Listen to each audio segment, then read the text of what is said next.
Hello everyone, कैसे हैं आप लोग। आज की इस वीडियो में मैं आपके साथ डिस्कस करने जा रहा हूं हिंदुस्तान एरोनॉटिक्स लिमिटेड कंपनी के शेयर के बारे में। सबसे पहले आपको बताना चाहूंगा, कंपनी ने अपनी बोर्ड मीटिंग में अपने शेयर होल्डर्स को 13 रुपए पर इक्विटी शेयर के हिसाब से डिविडेंड देने का अनाउंसमेंट किया हुआ है और इसके लिए कंपनी ने जो रिकॉर्ड डेट रखी है वो है 21 अगस्त। अब हम बात करते हैं कंपनी के चार्ट के ऊपर।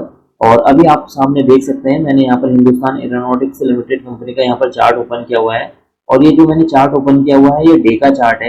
यहाँ पर जो आपको कैंडल नजर आ रही है ये कैंडल है आज की कैंडल, यानी कि ये 26 जून की कैंडल है। और अगर आप इस कैंडल को गौर से देखें तो ये एक रेड कैंडल है। और रेड कैंडल में इससे पहले की अगर आपने वीडियो देखी होगी, जब मैंने आपसे को बताया है जब कभी भी जो ओपनिंग प्राइस हो जाता है, क्या हो जाता है, लेस देन हो जाता है क्लोजिंग प्राइस के, तब क्या होता है, एक रेड कैंडल यहाँ पर फॉर्म होती है। अब हम बात करते हैं इस रेड कैंडल का जो ओपनिंग प्राइस क्या था। आज के दिन में इस कैंडल का जो ओपनिंग प्राइस है 5,367 रुपए था। हाई लगाया था 5,410 रुपए का स्टॉक ने, लो लगाया है 5,274 रुपए का और क्लोजिंग हुई है इस स्टॉक के अंदर 5,285 रुपए की। अब हम जानते हैं कि आने वाले दिनों के लिए इस स्टॉक के अंदर क्या सपोर्ट एंड रेजिस्टेंस रह सकते हैं। सबसे पहले आपको बताना चाहूंगा, अगर आप इस स्टॉक के सपोर्ट के तौर पर देखें तो सबसे पहला जो मेजर जो सपोर्ट के तौर पर यहाँ पर निकल कर आ रहा है वो है 5,154 रुपये। 5,154 और 5,095 के बीच की जो रेंज है ये इसके लिए एक मेजर यहाँ पर सपोर्ट के तौर पर काम करेगा। और अगर स्टॉक का प्राइस किसी भी वजह से इसको अगर ब्रेक करता है, स्टॉक अगर अपने इस प्राइस को ब्रेक करता है या इस जोन को अगर ब्रेक करता है, तो इसके बाद जो स्टॉक जो के लिए जो मेजर सपोर्ट के तौर पर काम करेगा वो है 4,957 रुपये। 4,957 रुपये इसके लिए एक मेजर यहाँ पर सपोर्ट के तौर पर देखा जा सकता है। अब अगर हम ऊपर की ओर को बात करें तो स्टॉक ऊपर की ओर को कहाँ तक जा सकता है। स्टॉक को अगर ऊपर जाना है तो सबसे पहले उसे जो है 5,585 रुपये को ब्रेक करना पड़ेगा। अब तभी इस स्टॉक के अंदर एक बड़ी तेजी आपको देखने को मिलेगी। अगर स्टॉक का प्राइस अपने 5,585 लेवल जो है इसको ब्रेक करता है, तो ब्रेक करने के बाद यहाँ पर कोई बुलिश कैंडल बनाता है 15 या 30 मिनट में, अगर यहाँ पर कोई बुलिश कैंडल बनती है और नेक्स्ट डे अगर उसका जो हाई ब्रेक हो जाता है या उसी दिन अपने 15 या 30 मिनट की कैंडल के हाई को ब्रेक करता है, तो तब आपको इस स्टॉक के अंदर एक तेजी देखने को मिलेगी। अगर मैं इमीडिएट रेजिस्टेंस के तौर पर बताऊं तो ये जो मैंने बताया है 5,585, ये एक इसके लिए मेजर यहाँ पर रेजिस्टेंस के तौर पर काम करेगा। अगर इमीडिएट रेजिस्टेंस देखा जाए तो इमीडिएट रेजिस्टेंस है ये लेवल, ये जो लेवल आपको दिखाई दे रहा है ये लेवल इसके लिए एक इमीडिएट रेजिस्टेंस के तौर पर काम करेगा, यानी कि 5,455 वाला जो लेवल है ये इसके लिए एक मेजर जो है यहाँ पर रेजिस्टेंस के तौर पर काम करेगा। 5,455 का जो एक लेवल है, 5,455, 5,460, 70 तक का जो लेवल है ये इसके लिए एक यहाँ पर एक मेजर जो है रेजिस्टेंस के तौर पर काम करेगा। अगर स्टॉक का प्राइस इसको ब्रेक कर देता है तो इसके लिए जो नेक्स्ट यहाँ पर रेजिस्टेंस मिलेगा 5,585, और 5,585 को अगर किसी भी दिन ये ब्रेक करता है तो इस स्टॉक के अंदर फिर आपको एक तेजी देखने को मिल सकती है।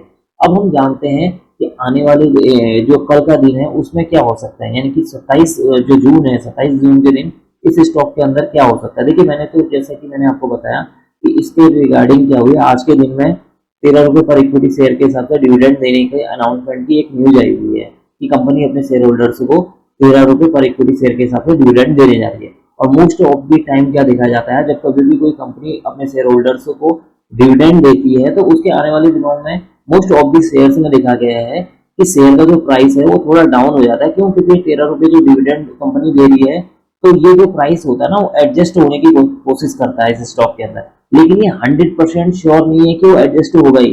हो सकता है कल के दिन में प्राइस ऊपर चले जाए, लेकिन मोस्ट ऑफ द टाइम देखा गया है कि जब कभी भी कोई कंपनी जो है डिविडेंड देने जा रही होती है तो ये जो डिविडेंड का जो प्राइस होता है वो स्टॉक के प्राइस में क्या हो जाता है, एडजस्ट होने की कोशिश करता है, यानी कि प्राइस जो है थोड़ा डिले नीचे की ओर को आने की कोशिश करता है। अब हम बात करते हैं कि 27 यानी कि 27 जून को क्या हो सकता है इस स्टॉक के अंदर। सबसे पहले अगर स्टॉक के अंदर इस स्टॉक के अंदर कोई तेजी बननी है वो तब होगी जब ये स्टॉक अपने इस लेवल को ब्रेक करेगी, यानी कि 5,410 को जब स्टॉक ब्रेक करेगा तब इस स्टॉक के अंदर एक हल्की फुल्की जो है तेजी आपको देखने को मिल सकती है। उससे पहले इस स्टॉक के अंदर कोई तेजी आपको देखने को नहीं मिलेगी। नेक्स्ट है कि जब स्टॉक अपने इस लो को ब्रेक करता है 5,274 को अगर ब्रेक करता है तो स्टॉक का जो प्राइस है अपना जो है 5,154 या 5,200 के आसपास या 5,154, 5,095 के आसपास यहाँ पर स्टॉक जो है सपोर्ट लेने की कोशिश करेगा। ये है इसके लिए। और अगर स्टॉक का प्राइस कहीं पर ओपन होता है, यानी कि कहाँ पर ओपन होता है, क्लोजिंग हुई है इसके आज के दिन में 5,285, यानी कि स्टॉक का प्राइस अगर 5,285, 80 या 5270 के आसपास ओपन होता है, तो हो सकता है कल के दिन में पूरे दिन भर में स्टॉक अपने इसी रेंज में ट्रेड करते हुए आपको नजर आए। इसी 5285 की रेंज में स्टॉक जो है ट्रेड करते हुए नजर आए, या 5285, 5250, 5200 इस रेंज पर ही आपको स्टॉक जो है एक रेंज में जो है ट्रेड करता हुआ नजर आए। जैसा कि आप इस चार्ट को अगर आप गौर से देखेंगे तो ये जो आपको एक देख रही है ना, यहाँ पर का जो रेंज है ये पूरा एक क्या है, एक रेंज है, यहाँ पर एक रेंज बनी हुई है। यहाँ पर पिछले जो 2-3 दिनों से अगर आप देखें, 3 दिन से देखें, पिछले 3-4 दिनों को अगर आप नोटिस करेंगे यहाँ पर, तो आपको ये एक स्टॉक एक रेंज में ट्रेड करते हुए नजर आएगा।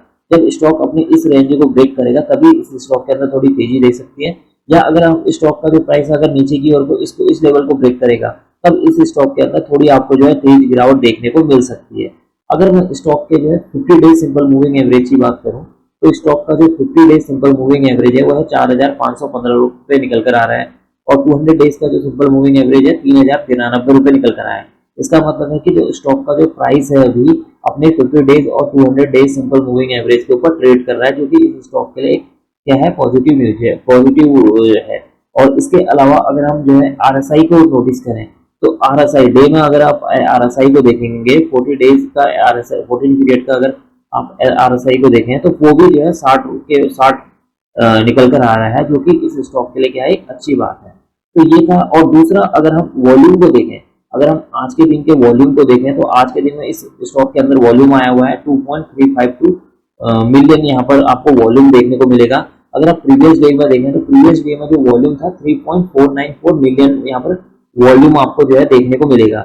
इसका मतलब है कि यहाँ पर आप देख सकते हैं, यहाँ पर ये जो आज का वॉल्यूम है 2.352, और जो मैंने बताया कि 3 पॉइंट अराउंड जो बताया मैंने इस डे के दिन, यानी कि ये 25 जून को आपको इस स्टॉक के अंदर जो वॉल्यूम है वो ज्यादा देखने को मिला हुआ है, और 26 जून के दिन यानी कि आज के दिन में इस स्टॉक के अंदर आपको वॉल्यूम जो है कम नजर आया हुआ है।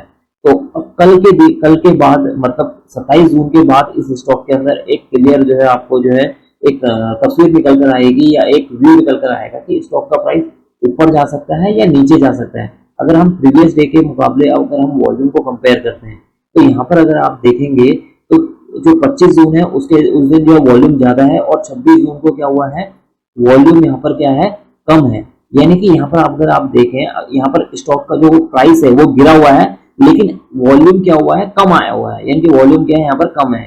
अगर यहाँ पर क्या होता है कि अगर यहाँ पर जो हमारा वॉल्यूम है, प्राइस तो हमारा गिरा है, प्राइस यहाँ डाउन हुआ है, और अगर वॉल्यूम भी यहाँ पर ज्यादा होता तो हमारा क्लियर रहता कि 27 जून को स्टॉक का प्राइस जो है तेजी से नीचे की ओर को आ सकता है। लेकिन यहाँ पर आप देख सकते हैं कि प्रीवियस डे के मुकाबले वॉल्यूम आज के दिन में यहाँ पर क्या है, कम है, जिसकी वजह से यहाँ पर एक क्लियर व्यू, एक क्लियर जो है तस्वीर निकल कर नहीं आ रही है कि 27 जून के दिन या 27 जून के बाद एग्जैक्ट जो है इस स्टॉक के अंदर क्या हो सकता है। तो जो कल के दिन 27 जून का जब डे जो है क्लोज हो जाएगा, ये क्लोजिंग हो जाएगी ट्रेडिंग 27 जून के दिन, तो उसके बाद यहाँ पर एक क्लियर तस्वीर निकल कर आ सकती है कि इस स्टॉक का जो मूवमेंट, नेक्स्ट मूवमेंट किस साइड को हो सकता है। तो ये था इस स्टॉक के रिगार्डिंग चार्ट एनालिसिस। और आपको बताना चाहूंगा कि इस स्टॉक के अंदर जो HAL है, इसमें जो है मोस्ट ऑफ दी जो मेजर जो होल्डिंग है वो जो है गवर्नमेंट ऑफ इंडिया की के पास है। अराउंड जो 71% करीब जो होल्डिंग जो है गवर्नमेंट ऑफ इंडिया के पास है, और पब्लिक की होल्डिंग यहाँ पर कम है। तो ये इस स्टॉक के लिए क्या है, एक अच्छी बात है। अब मैं इस वीडियो को यहीं पर एंड करना चाहूंगा। अगर आपको यह वीडियो पसंद आई हो तो please like, share and subscribe करना ना भूलें, and don't forget to press notification bell icon for new video. Thank you.